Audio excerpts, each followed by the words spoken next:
안녕하세요. 9월 10일 수요일 아침의 묵상. 오늘은 이사야 3장 12절부터 31절까지 말씀을 함께 묵상하도록 하겠습니다. 오늘 본문에 나오는 당시 이스라엘은 모압, 그리고 암몬, 그리고 아말렉의 영향을 받고 있었던 그런 상황이었습니다. 모압 족속은 당시 그 사해의 동편에 거주했었고요. 암몬은 모압 북동쪽에 부족 국가를 세우고 있었고, 그리고 아말렉은 남유다의 남부 네겝 지역에 살고 있었던 에서의 후예들이었습니다. 이 모압을 중심으로 한 이 세 국은, 세 나라는 연합해서 영적으로 타락한 이 이스라엘 국가를 압제하고 그리고 다스리고 지배하는 큰 고통을 주게 됩니다.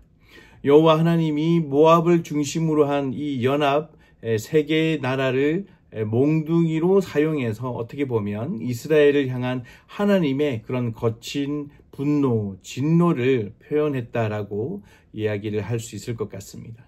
하나님을 믿는 이스라엘 사람들이 여호와를 버리고 우상을 숭배하는 등 하나님께 범죄를 했기 때문에 강력한 징계를 한 것이다 라고 이야기를 할 수 있습니다. 이스라엘은 자신들을 선택하신 여호와의 명령을 저버리고 그리고 자기 마음대로 행동하기 시작했습니다. 하나님은 그런 이스라엘을 모압 왕 에글론을 중심으로 한 이 연합국을 통해서 하나님의 진노와 그 하나님의 뜻이 전해지기를 원하셨던 것 같습니다. 이스라엘의 그런 처참한 고통은 또다시 시작이 된 거죠. 도저히 견딜 수 없었던 이스라엘 백성들은 하나님께 무릎 꿇고 부르짖었습니다. 하나님은 마음으로 회개한 이스라엘 민족을 긍휼히 여겨 이방의 입장에 압제해서 또 구하기로 결정을 하셨습니다. 그리고 불쌍한 이스라엘 민족을 구원할 지도자를 물색하던 중 하나님은 베냐민 지파에 속한 에훗을 부르셨고 두 번째 사사로 세우게 되었습니다. 모압의 연합군으로부터 민족을 구원할 지도자로, 그러니까 두 번째 사사로 세워진 이 에훗은 야곱의 12번째 아들인 베냐민 족속의 베냐민 지파에 속한 사람이었습니다. 오늘 본문 말씀에 베냐민 지파의 게라의 아들로 태어났다라고 이야기를 하고 있는데요. 이 에훗이 속한 베냐민 지파는 이스라엘의 12지파 중에 가장 연약하고 적은 지파 공동체로 이야기를 하고 있습니다.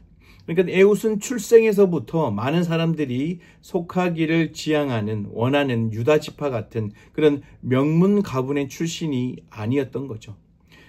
당시 이스라엘 사회가 유다, 에브라임 또는 레위 지파 같은 그런 정치적 그리고 종교적 그 명문가 중심으로 유지되고 운영되고 있었음을 감안해 볼 때 에훗의 미래는 그렇게 희망적이지는 않았을 것입니다. 더군다나 그는 오늘 본문에 나오듯이 왼손잡이로서 당시 모든 것이 오른손 중심으로 편제된 이 그때 당시의 사회 속에서 그가 왼손잡이였다는 것은 그 민족 공동체를 이끌어 나갈 수 있는 그런 지도자로서 썩 좋은 조건은 아니었음을 생각할 수 있을 것 같습니다. 왼손잡이 에훗이라고 성경이 강조하는 것을 볼 때 그는 또 다른 유추일 수도 있는데요. 오른손에 장애가 있어서 오른손을 쓸 수가 없는, 그러니까 왼손밖에 쓸 수 없는 그런 사람이 아니었을까라는 뜻으로 해석하는 분들도 계십니다. 이스라엘 사람들이 인식하는 오른손은 신체의 모든 것 또는 사역의 모든 것으로 인식되어 있었습니다. 외모로 볼 때 에훗은 부족하고 그리고 왼손잡이였기 때문에 흠이 있는 자로 구분을 할 수 있을 것입니다. 사람들이 볼 때 지도자로서 부족한 부분이 있는 에훗을 사사로서 그리고 지도자로서 하나님께서 부르신 것은 순전히 하나님의 은혜에 기인되었다라고 이야기를 할 수 있을 것 같습니다. 그럼에도 하나님의 눈에 비친 에훗은 민족을 구할 수 있는 참신한 영적 리더십을 소유하고 있었던 것 같습니다. 자신이 속하는 그 하나님의 백성들이 이방 족속의 통치하에서 신음하고 있는 그 모습을 보고 뜨거운 그 가슴 속 깊은 곳에서부터 뜨거운 무엇인가가 일어났을 것입니다. 이웃에 대한 그런 사랑과 그리고 헌신이 그의 마음속에 가득했을 것입니다. 이 민족을 위해서 내가 기꺼이 헌신하리라.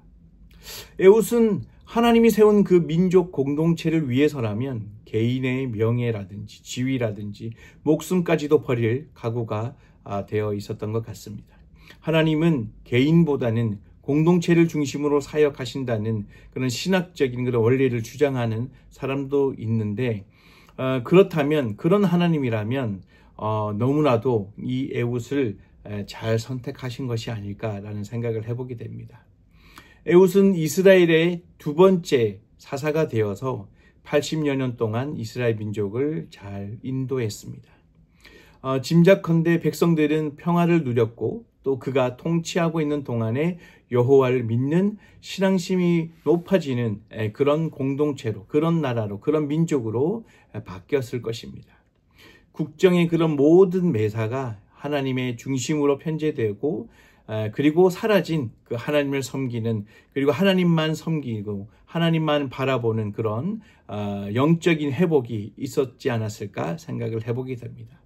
그러니까 백성들의 삶에 그런 윤리적인 면, 도덕적인 면이 성경대로 하나님께서 원하시는 대로 되살아나고 그리고 영적인 그런 삶의 질이 높아졌지 않았을까 생각해 볼 수 있을 것 같습니다. 연약하고 부족하게 보였던 그 왼손잡이 에웃이었지만 매우 능력 있는 리더십이 사회와 국가와 민족을 살리는 역할을 할 수 있었습니다. 하나님은 완벽한 존재가 아닌 부족하고 연약한 존재일지라도 하나님께서 선택하셔서 사용하신다면 그 누구도 생각지 않은 일들을 해낼 수 있게 된다는 사실을 또 우리에게 인지시켜 주는 것 같습니다. 오늘날 그리고 이전에 나의 모습이 어떤 일이든지 해낼 수 있는 존재라고 확신을 하고 계신가요? 아니면 부족한 면이 있어서 무언가를 할 수 있는 능력이 부족하다고 생각하십니까?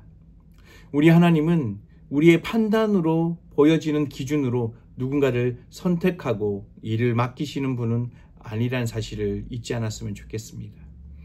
그러니까 사람의 기준으로 평가하는 것이 아니라 하나님의 기준에 합당하다 생각이 되면 우리 사람의 눈으로 보기에 부족해 보여도 하나님께서는 그 사람을 기꺼이 선택하시고 그리고 엄청난 큰 일까지도 맡겨주신다는 사실을 잊지 않았으면 좋겠습니다.